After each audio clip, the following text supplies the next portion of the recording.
اللہم صلی علی سیدنا و مولانا محمد وعلی آل سیدنا و مولانا محمد صلی اللہ علیہ وآلہ وسلم۔ السلام علیکم ورحمۃ اللہ وبرکاتہ۔ میں 27ویں رات تھی اور ایک دفعہ میں ایک دوستوں کے ساتھ شب قدر کی وجہ سے مسجد میں ٹھہرا تو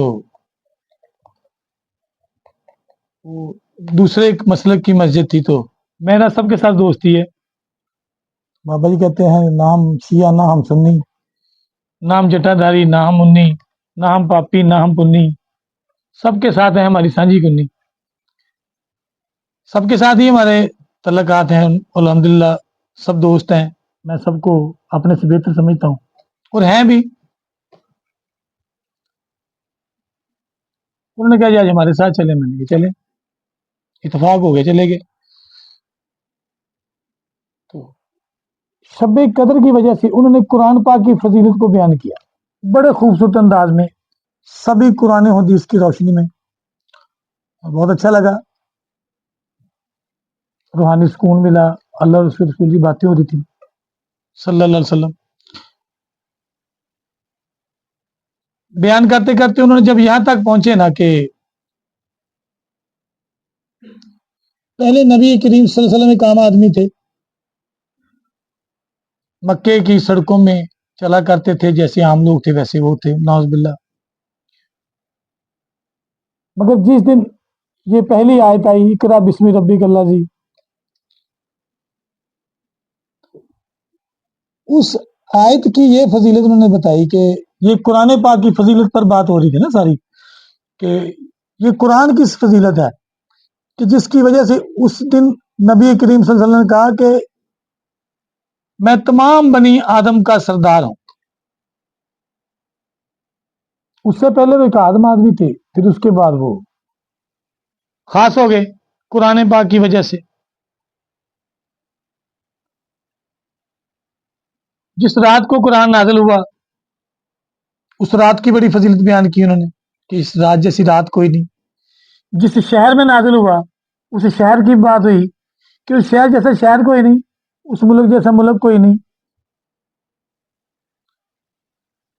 جس رات میں وہ ساری فضیلت ہی قرآن پاک کی تھی، تو بات ہوتی رہی، سبھی غور سے سنتے رہے کہ یار مطلب بہت اچھا بیان ہو رہا ہے، مگر وہ میرے اندر تھوڑی سی بے چینی ہوئی، سوچتا رہا کہ بے چینی کی وجہ کیا ہے۔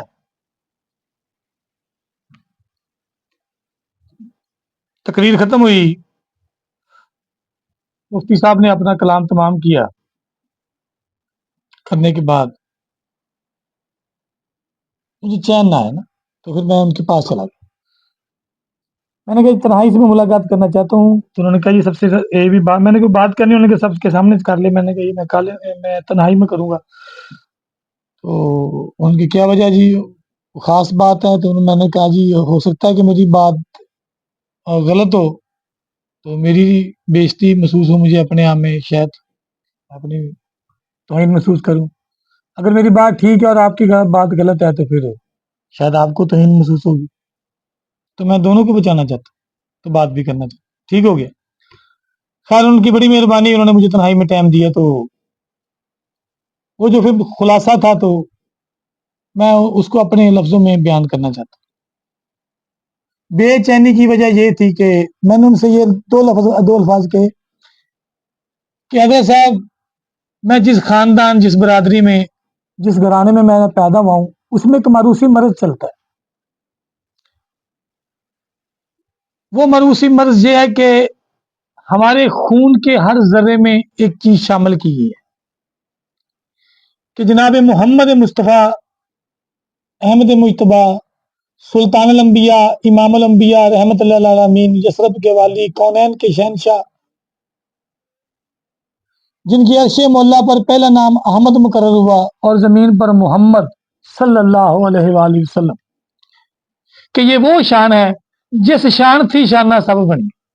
کہ اللہ پاک نے جتنی بھی شانیں بنائی ہیں وہ اس کے بعد ہے، اس شان تھی شانہ سب بنی۔ تو میں نے کہا جی ہم اس سے نکل نہیں پا رہے. بات یہ کہ دماغ میں یہ خیال آیا کہ قرآن افضل ہے یا محمد مصطفیٰ.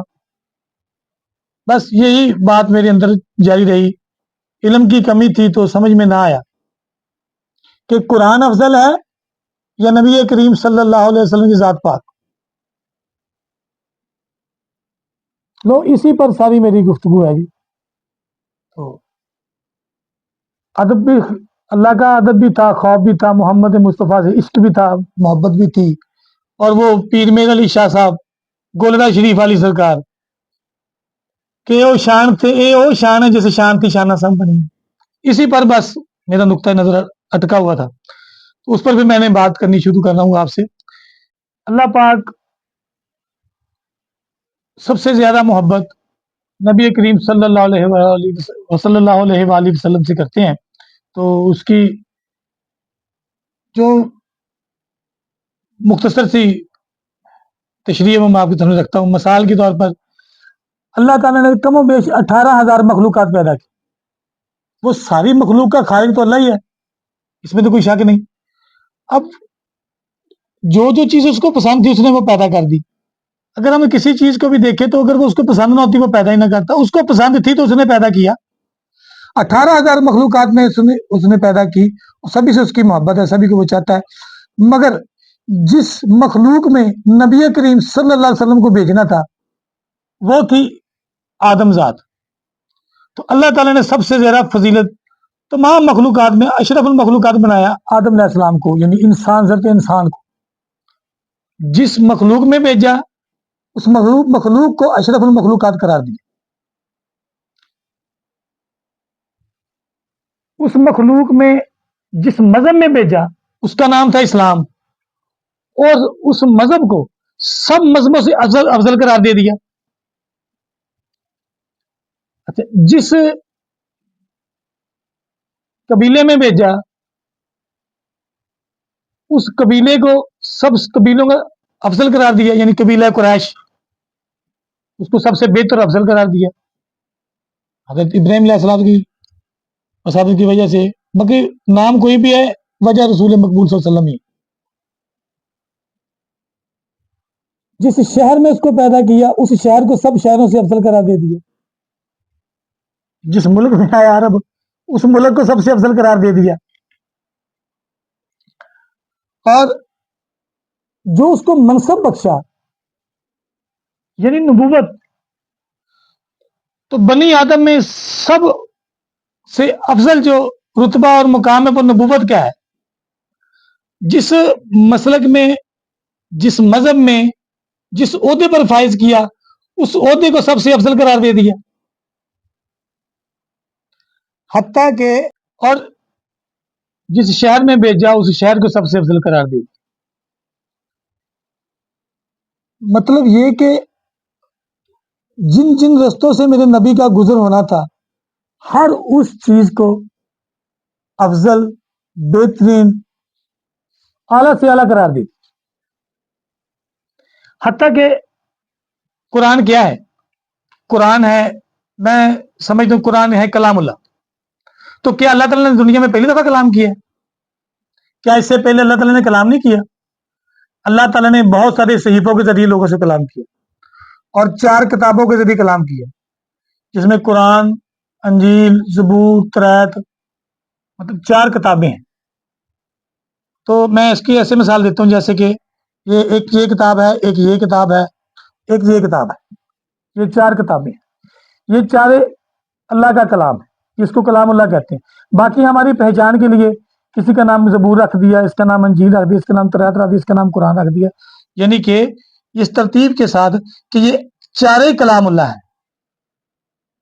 تو پہلے بھی 3 دفعہ اللہ تعالیٰ نے کلام کیا، وہ بھی کلام اللہ ہے. قرآن بھی کلام اللہ ہے. اللہ تعالیٰ نے جس کلام کے ساتھ محمد مصطفیٰ کو مخاطب کیا اس کا نام قرآن ہے. اور اس سے پہلے جن نبیوں کے ساتھ اللہ تعالیٰ نے کلام کیا وہ ان کے مختلف نام ہیں، وہ بھی کتابیں ہیں، وہ بھی کلام اللہ ہی ہے. اللہ پاک نے ہر اس چیز کو افضل کیا جو نبی کے ساتھ نسبت رکھتی. اس امت کو سب امتوں سے افضل اور اعلیٰ قرار دے دیا جو نبی کریم صلی اللہ علیہ وسلم کے ساتھ نسبت رکھتی ہے۔ اسی طرح کلام اللہ بھی اللہ کا ہی کلام ہے، یہ چارے کتابیں بھی، جس آپ نے پہلے بھی کلام کیا، غور رکھنا، یہ میری بات کو غور سے سمجھ لیں آپ، کہ اللہ نے جو اپنے پہلے 3 کلام کیے تھے اس کو منسوخ کر دیا، صرف اس لیے کہ جس کلام کے ساتھ میں محمد مصطفیٰ سے مخاطب ہوں گا صرف وہی اعلیٰ ہے، وہی افضل ہے، وہی بہتر ہے، وہی قیامت تک رہے گا۔ باقی اللہ نے اپنے کلام کو فسخ کر دیا، اپنے کلام کو کینسل کر دیا، اس کو نامکمل قرار دیتی ہے، جو بھی کہہ لے، مطلب اللہ پاک اپنے کلام کو بھی نفی کر دی محمد مصطفیٰ کی خاطر۔ تو یہ وہ شان ہے کہ جو ہر شان کی نفی کرتا ہے اس کے مقابلے میں، ہر کلام کی نفی کرتا ہے اس کے مقابلے میں، ہر ذات کی مقابلے کی ہر ذات کی نفی کرتا ہے اس ذات کے مقابلے میں، ہر مذہب کی نفی کرتا ہے اس مذہب کی وجہ سے۔ اللہ تعالیٰ نے کم و بیش 1,24,000 پیغمبر بھیجے، اللہ پاک نے سب کا سردار محمد مصطفیٰ کو کیا، ان سب کو پیچھے رکھا، اللہ کے نبی کو آگے رکھا۔ ابھی کہاں سے یہ سارے دلائل اکٹھے کر کے لائیں جس سے آپ کو پتا چلے کہ اللہ پاک اپنے محبوب کو کتنا اعلیٰ اور کتنا افضل جانتا ہے کہ اس کی خاطر اپنے کلام کو بھی منسوخ کر دیتا ہے۔ ابھی مطلب یہ ہے میرا ایک خیال یا میرا عقیدہ، اور میرے خیال میں بالکل ٹھیک ہوں، اور میں نے ہر طرح سے کوشش کی کہ کوئی ایسی بات ملے، کوئی ایسی بات ملے، کوئی بات نہیں۔ نبی کے نبی کی سے نسبت کی وجہ سے کس کو مقام نہیں ملا؟ نبی پاک صلی اللہ علیہ وسلم کی نسبت صحابہ کے ساتھ، صحابہ کی نسبت حضور کے، ان کی مقام بہت اعلیٰ ہو گیا۔ نبی پاک کی نسبت، جب آپ خطبہ دیتے تھے تو پہلے آپ ممبر رسول نہیں بنا تھا، تو ایک درخت تھا، اس سے آپ ٹیک لگا کر خطبہ دیا کرتے تھے، آپ خطبہ فرماتے تھے۔ جب ممبر رسول آیا، آپ ممبر رسول پر تشریف فرما گے تو کسی کے رونے کی آواز آئی، بلک بلک کر، سسک کر رونے کی آواز آئی۔ آپ نے غور کیا تو وہ درخت رو رہا تھا جس کے ساتھ آپ ٹیک لگا کر خطبہ دیا کرتے تھے۔ تو اللہ تعالیٰ نے اس درخت کو وہاں سے اٹھا کر جنت میں لے گیا اور اس کو بہت اعلیٰ منصب پر فائز کر دیا، اس کو بھی اعلیٰ مقام دے دیا۔ نبی کے ساتھ اللہ کی جو نبی کی بیوی آئی، اس کا نبی کے ساتھ نسبت ہوئی، نبی کی نسبت کی وجہ سے ان بیوی کو ام المومنین قرار دیا۔ کیا شان میں کمی آئی؟ کتنی شان بڑھا دی، تمام مخلوقات کی مائیں بنا دیا۔ کیا ماں سے رتبہ بھی اعلیٰ ہے؟ نبی کی پسینے کی کیا فضیلت ہے؟ نبی کے خون کے قطرے کی کیا فضیلت ہے؟ کتنی حرمت ہے؟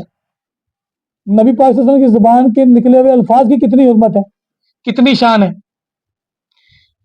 نبی پاک جس بستر پر لیٹتے تھے اس بستر کی کتنی اہمیت ہے، کیا شان ہے؟ اس شہر کی کیا شان ہے؟ پھر مدینے میں آگے فضیلت والا مکے کو فضیلت دے کر اب مدینے میں آ گیا۔ اگر مکے کو ہی سب سے زیادہ فضیلت تھی تو جب مدینے میں آئے تو مدینے کو عمل والا شہر کس نے قرار دے دیا؟ اس مدینے کی فضیلت کس نے بنائی؟